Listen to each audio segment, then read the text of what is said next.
Hi hello എല്ലാവർക്കും പുതിയൊരു വീഡിയോയിലേക്ക് സ്വാഗതം. അപ്പോൾ ഇന്ന് നമ്മൾ പാർട്ട് 4ൻ്റെ ബാലൻസ് ആയിട്ടാണ് എടുക്കുന്നത്. അതായത് നമ്മുടെ മെഷീൻ എംബ്രോയ്ഡറിയുടെ സാറ്റൻ സ്റ്റിച്ചാണ് പഠിച്ചുകൊണ്ടിരുന്നത്. അപ്പോൾ സാറ്റൻ സ്റ്റിച്ചിൽ നമ്മൾ സാറ്റൻ വീതി കൂട്ടി എങ്ങനെയാണ് ചെയ്യുന്നതെന്ന് രണ്ട് വരകൾ പഠിച്ചായിരുന്നു. പിന്നെ സ്കാലപ്പ് എങ്ങനെയാണ് ചെയ്യുന്നതെന്നും പഠിച്ചായിരുന്നു. അത് കഴിഞ്ഞിട്ട് ഞാൻ ചെയ്തതെന്ന് പറഞ്ഞാൽ ഒരു 2 ഡിസൈനാണ് ചെയ്തിട്ടുള്ളത്.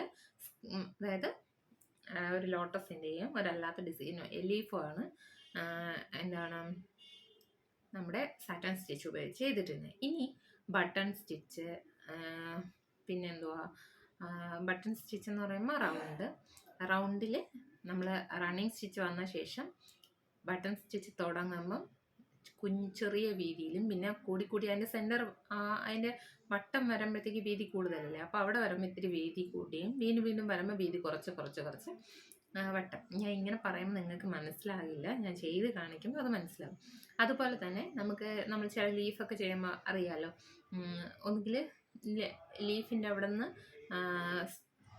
വീതി കുറഞ്ഞു വന്നതിന് ശേഷം വീണ്ടും താഴേക്ക് വരാം, വീതി കൂടി അതിൻ്റെ ഏറ്റവും ലാസ്റ്റ് വരും നന്നായിട്ട് വീതി കൂടുന്നത്. അങ്ങനെ അപ്പോൾ ഫ്രെയിമിൻ്റെ പൊസിഷനും കൂടെ എങ്ങനെയാണ് വെക്കുന്നതെന്നും കൂടെ പറയാൻ പറഞ്ഞിട്ടുണ്ട്.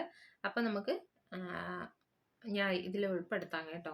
അപ്പോൾ അത് വീഡിയോ കാണുന്നുണ്ടെന്ന് അറിയുന്നതിൽ ഒത്തിരി സന്തോഷമുണ്ട്. ഇതുപോലെ മുന്നോട്ടും കാണുക. അതുപോലെ തന്നെ കമൻറ്റുകളും ഇടുക. കമൻറ്റ് ഇടുമ്പോഴത്തേക്ക് എത്ര പേർക്ക് ഇതൊക്കെ ഇഷ്ടമായില്ലേ എന്നൊക്കെ എനിക്കറിയാൻ സാധിക്കുകയുള്ളൂ. അപ്പോൾ ട്രൈ ചെയ്തവരുണ്ടെങ്കിലും അവരുടെ അഭിപ്രായം എന്താണെന്ന് വെച്ചാൽ കമൻറ്റിലൂടെ അറിയിക്കുക. അപ്പോൾ ഇന്ന് നമ്മൾ ബട്ടൺ സ്റ്റിച്ചാണ് നോക്കാൻ പോകുന്നത്. ബട്ടൺ സ്റ്റിച്ച് നോക്കുന്നതിനായിട്ട് ഇതാ കണ്ടോ, ഇതുപോലെ നമ്മൾ റൗണ്ട് ഇട്ടിട്ടുണ്ട്. ഈ വര കൊടുത്തിരിക്കുന്നിടത്ത് റണ്ണിങ് സ്റ്റിച്ചാണ് വരേണ്ടത്. അതായത് ഇതാ കണ്ടോ, ഫസ്റ്റ് ഞാൻ ഇത് എപ്പോഴും പറയുന്നത് പോലെ തന്നെ ഇത് ഇങ്ങനെ അമർത്തി വേണം ഇതിങ്ങനെ പിടിക്കണം. അതായത് വീതി കൂട്ടുന്നതനുസരിച്ച് ഇങ്ങനെ പോവുകയും വീതി കുറയ്ക്കുന്നതനുസരിച്ച് നമ്മളിങ്ങനെ ആക്കുകയും ചെയ്യണം. അത് നമ്മൾ സ്ലോയിലാക്കി കുറേ നാൾ ചെയ്ത് വരുമ്പോഴത്തേക്ക് അതങ്ങ് പ്രാക്ടീസ് ആകും. കണ്ടോ, ഇത്രയും അങ്ങ് പോവും. നമ്മൾ സ്പീഡ്, അതായത് അതിൻ്റെ ആ ഒരു വലിപ്പം കുറയ്ക്കുമ്പോൾ ഇങ്ങനെയും വലിപ്പം കൂട്ടുമ്പോൾ അങ്ങോട്ടുമാണ് പോകേണ്ടത്. കണ്ടോ, ഇങ്ങനെ അത് നമുക്ക് അഡ്ജസ്റ്റ് ആയിക്കോളും പഠിച്ച് വരുമ്പോഴത്തേക്ക്. അപ്പോൾ നമുക്ക് നോക്കിയാലും വായോ. കണ്ടോ, ആദ്യം റണ്ണിങ് സ്റ്റിച്ച് വന്നതിന് ശേഷം ഇതാ കണ്ടോ, ഇവിടെ നിന്ന് ഇങ്ങനെ ശകലത്ത് സ്പീഡ് കൂട്ടി പിന്നെ അതാവ് കുറയ്ക്കും. കണ്ടോ, ഇങ്ങനെയാണ് വരുന്നത്. അതായത് വീണ്ടും റണ്ണിങ് സ്റ്റിച്ച് സ്പീഡ് നമുക്ക് അതനുസരിച്ച് കൂട്ടുന്തോറും അത് കഴിഞ്ഞ് കണ്ട വട്ടത്തിനനുസരിച്ച് അങ്ങനെ എന്ത് ചെയ്യുന്നു, സ്പീഡ് കുറയ്ക്കുന്നു. വീണ്ടും എന്താണ് റണ്ണിങ് സ്റ്റിച്ച് തന്നെയാണ്. വീണ്ടും നമ്മൾ കുറച്ചായിട്ട് സ്പീഡ് കൂട്ടി റൗണ്ടിനനുസരിച്ച് സ്പീഡ് കുറയ്ക്കും.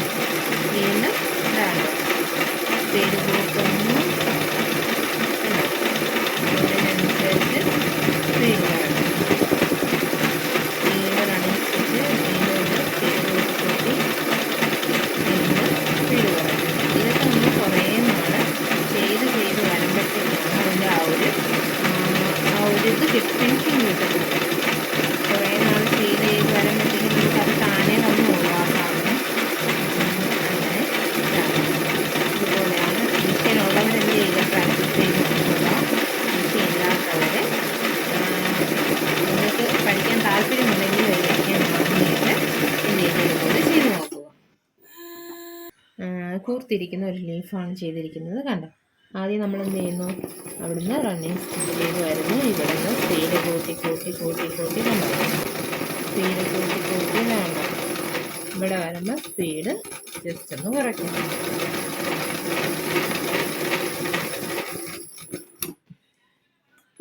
കണ്ടോ, വീണ്ടും അവിടെ നമ്മൾ കോർത്തിരിക്കുന്നിടത്തേക്ക് വരുന്നു. ശകലം ഒന്ന് കൂട്ടി വീണ്ടും താഴേക്ക് വരുന്നത് ശകലം കൂട്ടി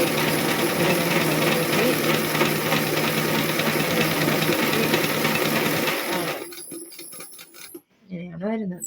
വീണ്ടും താഴേക്ക്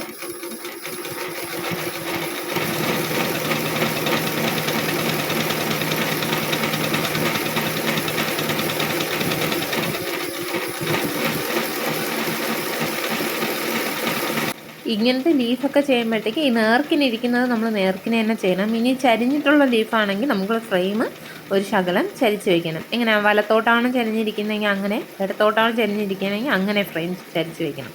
എന്നിട്ട് വേണം നമ്മൾ എന്ത് ചെയ്യാൻ, ഇങ്ങനെ സ്റ്റിച്ച് ചെയ്തെടുക്കാൻ വേണ്ടിയിട്ട്. ഇത് കണ്ടോ, 2 സൈഡും കൂർത്തിരിക്കുകയാണ്. അപ്പോൾ ആദ്യത്തെ സൈഡ് കൂർപ്പിൻ്റെ അവിടെ നിന്ന് കുഞ്ഞായിട്ട് വീതി കൂട്ടി സെൻറ്ററിലോട്ട് എത്തുമ്പോൾ ഇത്തിരി നന്നായിട്ട് വീതി കൂട്ടണം. എന്നിട്ട് താഴേക്ക് ഇറങ്ങി വരുമ്പോൾ കണ്ടോ, വീതി കുറച്ച് വീണ്ടും ആ കൂർപ്പ് അതേപോലെ കൊണ്ടുവരണം.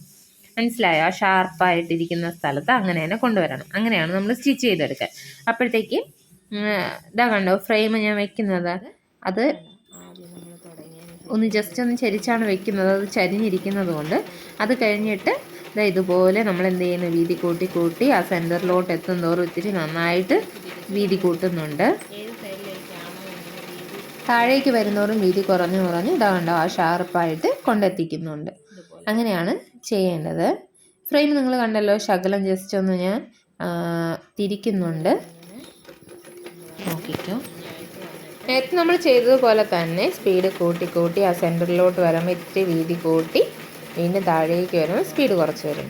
ഒന്നും കൂടി മുകളിലോട്ട് ഇങ്ങനെ ഗ്യാപ്പ് വിടുമ്പോഴത്തേക്ക് ജസ്റ്റ് ഒന്നും കൂടെ നമ്മൾ ചെയ്ത് കഴിഞ്ഞാൽ അതങ്ങ് ഫിനിഷ് ആവുന്നതാണ്. ഒന്നും കൂടെ താഴേന്ന് മേളിലോട്ട് ഇതുപോലെ തന്നെ ചെയ്താൽ മതി. താഴേന്ന് മേളിലോട്ട് വേണമെങ്കിലും മേളിൽ നിന്ന് താഴോട്ട് വേണമെങ്കിലും നമുക്ക് ചെയ്യാം കേട്ടോ. ഇതിപ്പം നൂല് പൊട്ടിയത് കൊണ്ടാണ് ഞാൻ പിന്നെ മുകളിൽ നിന്ന് താഴേക്ക് വീണ്ടും ഒന്നും കൂടെ ചെയ്തെടുക്കുന്നത്.